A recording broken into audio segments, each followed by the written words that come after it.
Our top story today from thegatewaypundit.com, Megyn Kelly obliterates Pete Hegseth's accuser from all legal angles. Here's why charges were never filed and what really happened in Monterey. We're talking about this story and so much more here on the Gateway Pundit's Week in Review.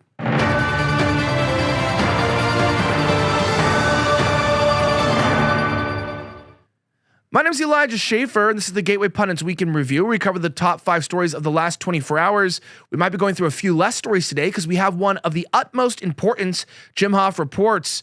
It turns out directly here that Megyn Kelly was blasting the fake news as they've continually been attacking Pete Hegseth this week regarding a sexual assault allegation from 2017 that was previously investigated and dropped by the Monterey Police Department. There was a reason charges were never filed, and the legacy media knows this. They are pushing this slanderous attack against Pete Hegseth anyway because they really care about powerful men abusing innocent women and children, except, of course, if those powerful men include serial abusers like Bill Clinton or gropers like Joe Biden. Now, I have the clip for you here. I want to play in just a moment. Pay attention to the wording. Watch. Or potentially even criminality.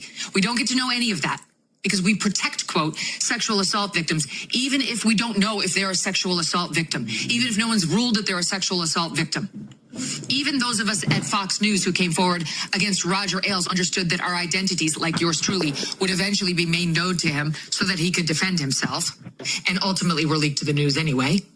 But Jane Doe gets to remain anonymous while making an allegation like this. That's where we are. Here are some of the some of the things in the police report that Nicole claims she read.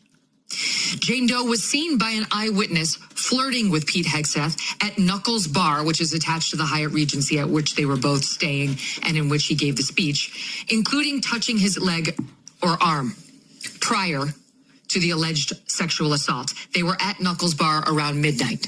The alleged sexual assault happened between 2 a.m. and 4 a.m. She was seen in the bar flirting with him, including touching him. 2 witnesses at the bar, women who we believe were at the conference with her. She was one of the workers for this conference. 2 witnesses at the bar say Jane Doe did not appear out of control, intoxicated, or drugged. She did not look that way to anybody. She appeared completely in charge of her faculties. She tells the police she only had 1 glass of champagne that evening. 1 glass, that she had been drinking more than normal earlier that day, she said, but that night she only had 1 glass of champagne, according to her, and everyone around her says she appeared in control of her faculties and not drugged, not intoxicated. One woman said she might have been buzzed, but she wasn't drunk. Cops say videotapes that they reviewed show her at 1:15 a.m. and a second one at 1:30 a.m. with Pete. 1:15 a.m. she and Pete are walking out of the Knuckles Bar, presumably back to his hotel room. She claims as his handler she was just getting him from A to B. And at 1:30 they were stopped because they had an argument poolside about, quote, his treatment of women. Totally inappropriate boundary crossing by this woman already. You're his handler. You don't know each other. You don't have any right to talk to him about how he treats women. Stay in your lane. You've behaved unprofessionally. You've already crossed a line. By the way, according to the eyewitnesses, Pete was drunk. He'd been drinking beer, not hard alcohol, but was drunk by virtually everybody's assessment other than Pete's. They are seen at 1:15 leaving Knuckles and walking. They're arm in arm. They're arm in arm and she is smiling. She does not appear drunk on the videotape. She appears in control of her faculties and is not stumbling. Read the police report, Nicole. At 1:30 a.m., they get stopped by a hotel front desk guy who is filling in for security because 2 hotel occupants called and complained about a loud argument poolside. The guy went there to get them under control. Pete was yelling. I don't know if she was yelling, but they were having some sort of an argument. And she defended him by saying, oh, sorry, we're Republicans, and I'll get him to his room. She put her hand behind his back and shepherded him away from the pool. Okay, so already she's saying here, look, it's easy to try to say that every situation is always assault. It's kind of weird, the whole consent issue being that, like, an act in of itself is not criminal, but whether or not the people were consenting to it is what makes it a criminal thing. And I think there's a lot of confusion that can happen, especially when people are drinking. And I think Megyn Kelly's trying to put out here that, look, people do dumb things consensually, and then they blame assault because they got caught or somebody noticed or somebody looked. Real crimes do occur, of course, and we don't want to write those off. But a lot of things are just a lot of he said, she said.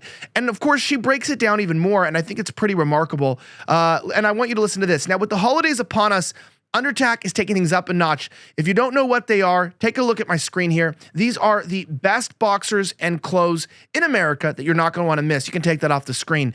But listen to this. When you go to undertac.com, right now, not only can you get the best boxers, but you have a chance to win $100,000 while you shop. It's a perfect time to stock up, especially since half of all Christmas shoppers buy socks and underwear as gifts. Our friends at Sierra Whiskey Co., makers of Undertac, the world's most comfortable, tactical, rugged EDC shirts, ultra tough socks, have partnered with Shared Sweeps to give you a chance of winning $100,000. Here's how it works. For every dollar you spend, you'll earn an entry into $100,000 giveaway. Some items have given you double or triple entries, so the more you shop, the better your odds. Earn up to $10,000 entries just by buying gear that you and your family need. At checkout, just use my code ElijahWin, that's ElijahWin, and that gets you entered with an extra 10% off site-wide. So whether you're grabbing Undertac boxers, 50% more moisture wicking than cotton, or buying their American-made socks, hoodies, and t-shirts, you'll be entering to win big. Go to undertac.com, spelled UNDERTAC.com. That's undertac.com, promo code ElijahWin for 10% off plus getting your entries today. This giveaway ends December 31st at midnight. See site for details. Now, that being said, it's additionally, look, Megyn Kelly was just dropping the hammer here saying, it's not exactly what you think. Not all women can be believed, okay? The believe all woman era is over. Here's what she had to say. The front desk guy said she did not appear drunk, she was not stumbling, and did not appear intoxicated. He, however, did, Pete. Okay, so now we've got 1, 2, 3 eyewitnesses who were there who say she wasn't drunk. Her whole story is that someone appears to have slipped her a Mickey, and she was too drugged to remember exactly what happened during this allegedly traumatic rape. When was she drugged? We are now within 30 minutes of the alleged rape. She is seen by 3 eyewitnesses and on 2 videotapes reviewed by police looking absolutely fine. Within 30 minutes or so, she will be allegedly raped. When did she get intoxicated? When did someone slip her the drug? The hotel front desk clerk, we mentioned him. Then she goes to his hotel room between 1:30 and 2 in the morning. This was within moments after the videotape and the eyewitness hotel front desk clerk said she did not look drunk. She goes into his room, and she is texting with her husband, it appears, from the room. The husband is down the hall with his children, their children, in their own hotel room looking for his wife.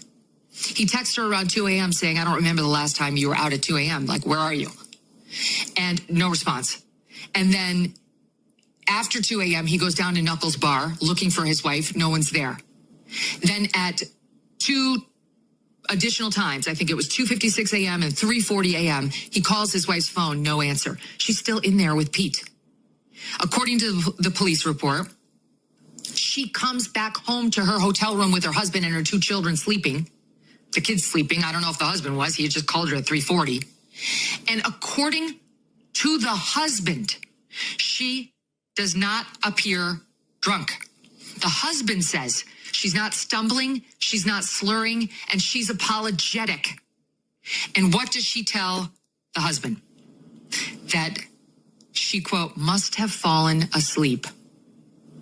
Pete Hegseth said they went back to the room. It was consensual. They had sex. She felt guilty. Her husband was down the hall, and she told him that she would tell the husband that she fell asleep. The husband told the cops individually, he's not talking to Pete. She told me when she got home at 4 a.m. when she looked fine, she must have fallen asleep. Pete, simultaneously talking to the cops, not talking to the husband, says she felt guilty and she told me she was going to tell the husband that she fell asleep. She was in that room for, at best, an hour and 50 minutes, an hour and 55 minutes, because she was home by 4 a.m. At 1:30 a.m., she was seen looking totally fine and not intoxicated. When did he give her a Mickey? When did he slip her the alleged Rohypnol that made her so drunk and drugged out that she couldn't remember anything about this alleged rape? She shows up, the husband says she looks fine, and she's sorry. She doesn't wake up the next morning and run to the cops. In fact, it's not another 30 hours or so before she then has sex with her husband, and it all comes rushing back to her that she was allegedly raped by Pete Hegseth. Yeah, these sort of accusations are always interesting, right? It's like things quickly go from inappropriate encounter to sexual assault, then it's rape. And I really think that it's interesting when we talk about these topics, how it obviously gets extremely blown out of proportion. There's a lack of accountability in a lot of our cultures, especially with modern feminism, where women feel like, obviously the courts are stacked against men. I mean, this is a very true thing, and it's guilty until proven innocent. And so I think what's kind of crazy here is people say, well, with Pete Hegseth, what did he do? And is he guilty? And is he guilty? No, the police investigated and there was no criminal activity. But the better question is then, why would he pay her off? Well, Megyn Kelly has more on that. Listen. Sorry, but this is a crock of shit. CBS News, the vaunted. This is bullshit. That's my opinion. I don't believe one word of this. I did the podcast yesterday, which we released this morning, and the more I looked at it, the more I slept on it, the angrier I got. And then I saw news coverage like this, CNN's lead. A California woman told police that Trump cabinet pick Pete Hegseth physically blocked her from leaving a hotel room, took her phone, and then sexually assaulted her, even though she, quote, remembered saying no a lot.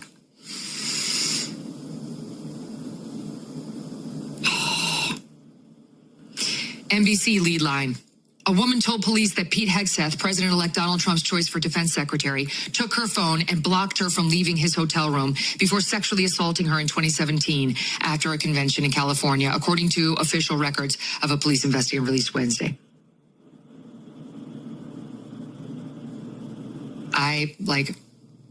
This is a lot. You go through the reporting. Let's see.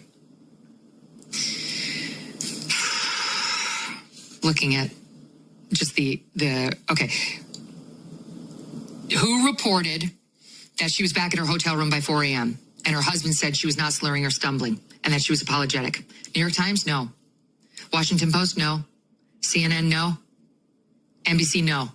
No one thought that was relevant. Did anybody sit down to do the fucking timeline?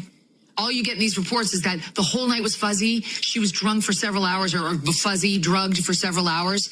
You don't think it's relevant that if you look at the timeline as laid out by the cops, at most we have a 2-hour window in which they are alone. She's seen 1/2 an hour before it looking totally fine, but thanks to 2 videos and 3 independent eyewitnesses. And so when did she get drugged, folks? She was in there for 2 hours, and on the back end, her husband says she didn't look drunk. And you don't report any of that?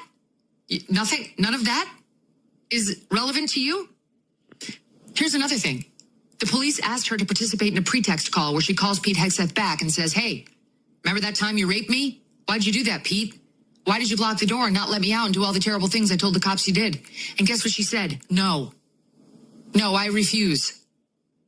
That too is suspicious. You could explain it by saying a rape victim doesn't want to confront her rapists. I get that. That's one possible interpretation. Another is she knew he'd say, what the F are you doing, Jane Doe? You know this was consensual. And then start offering a bunch of details that made that seem very clear and obvious and true, like a truth teller sounds. So she declined to do this. Did anybody report that? I didn't know about it until I read the police report. Let's see. New York Times, did you report it? No. Washington Post? No. CNN? No. NBC? No. And this is unbelievable. They don't want you to know. Did anybody point out that she went to Pete's hotel room between 1:30 and 2 within moments after the videotape and all the eyewitnesses say she did not look drunk? Did the news offer you that timeline so you could draw your own conclusion? New York Times, no. Washington Post, no. CNN, no. NBC mentioned that at 1:30 and that she went back to her hotel room at 4, but didn't contextualize how improbable the date rape drug accusation was given the timeline. We can do this all day. We can say, you get it. Now, I feel like people who make false accusations should go to jail themselves, right? I don't think that's a very unpopular idea. And I know we're supposed to cover all the stories, but today I really wanted to cover that because I feel like we got to clear Pete Hegseth's name and get down to the truth. Now, obviously, I want to tell you about something. MyPillow is glad to announce that their Christmas extravaganza is finally here. Get the season's flannel sheets for as low as $59.98. They won't last long, so get them while you can. The famous My Slippers, they haven't been on sale for over a year. Regular price, $119.98. Now only $59.98. The 6-piece towel sets are back in stock with extremely limited quantities, only $29.98. And with hundreds of MyPillow products, there's something for everyone on your Christmas list. From bathrobes, duvets, quilts, down comforters, and so much more, my house is stocked with all the MyPillow goodness. Don't forget the classic collection pillows at wholesale pricing for a standard pillow is only $14.88 right now. Queen sizes are $18.88 and upgrade to a king for just $1 more. Body pillows are just $29.98 or the multi-use pillows for $9.88. Go to mypillow.com or call 1-800-210-8491 and be sure to use promo code Elijah to save on all the MyPillow products. For example, flannel sheets for as low as $59.98 or a 6-piece towel set for just $29.98. But that's not all. They're extending their 60-day money-back guarantee until March 1st, 2025.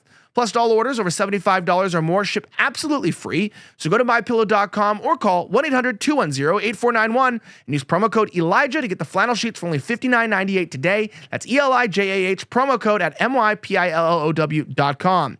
Now, that being said here, something interesting. Donald Trump Jr. stands firmly behind AG nominee Pam Bondi as controversial Jeb Bush endorsement video sparks outrage.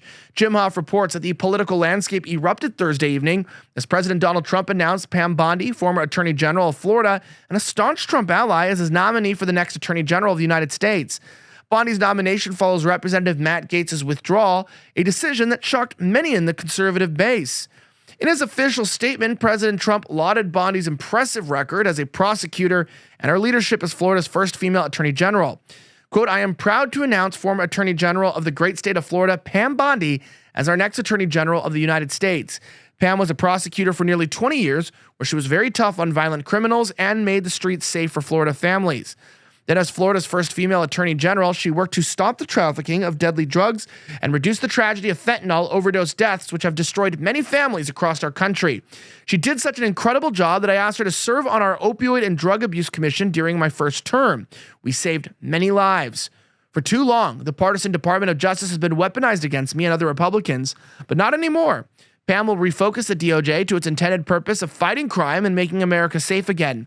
I have known Pam for many years. She is smart and tough and is an America First fighter who will do a terrific job as Attorney General." Now, former Congressman Matt Gaetz, who of course had initially been chosen for the Attorney General role, publicly endorsed Bondi's nomination, calling her a stellar selection. In a statement, Gaetz said this: "Pam Bondi is a stellar selection by President Trump for Attorney General. Pam and I worked closely together when she was Florida's Attorney General, and I chaired criminal justice in the state house. She's a proven litigator, an inspiring leader, and a champion for all Americans. She will bring the needed reforms to the DOJ. Pam Bondi is a stellar selection, as said." Now, despite Bondi's proven loyalty to Trump, a resurfaced video from the 2016 GOP primaries has ignited controversy among conservative bases. The video shows Bondi endorsing Jeb Bush over the Trump during the contentious Republican primary, a choice that many MAGA supporters view as betrayal. But of course, we're not, again, Donald Trump Jr. immediately came to Bondi's defense, reminding critics of her steadfast loyalty to President Trump since his rise to power. Sometimes in politics, you just have to go with what's opportunistic rather than what's necessarily the most ideal set of sponsorship. Like, some people just sponsor people because they're in power, and I've learned that, right? If I'm making shows and I'm getting a lot of views and people are watching, suddenly everyone wants to be my friend. I'm getting invited to VIP places and everything's good. Some drama comes up and people don't want to touch me with a 10-foot pole. So I know how it works, and I'll leave it on that. 3 stories I just wanted to mention. Team Trump burns Neocon Nikki Haley with brutal reply after she trashes 2 of the president-elect's epic cabinet choices. You can find that story on our website. Plus, The View co-host Sunny Hostin fumes as she is forced to read more legal notes for a 3rd time in the week. That's crazy. I feel like we're reading the same stories every day, but of course, they're making the same mistakes all the time. And also, Oliver Anthony just released a cover of the classic hit song Country Roads, and we're so here for it. Check out the rest of those articles at thegatewaypundit.com. If you want to join our mug club, feel free to join. I still don't know what happened to my mug. It was around here. But it's an amazing mug. It's weighty. It's embossed with our logo and our name. And you can join and be a part of the Gateway Pundit family. Have a great rest of the week, as always. May God bless the United States of America. I'm signing out.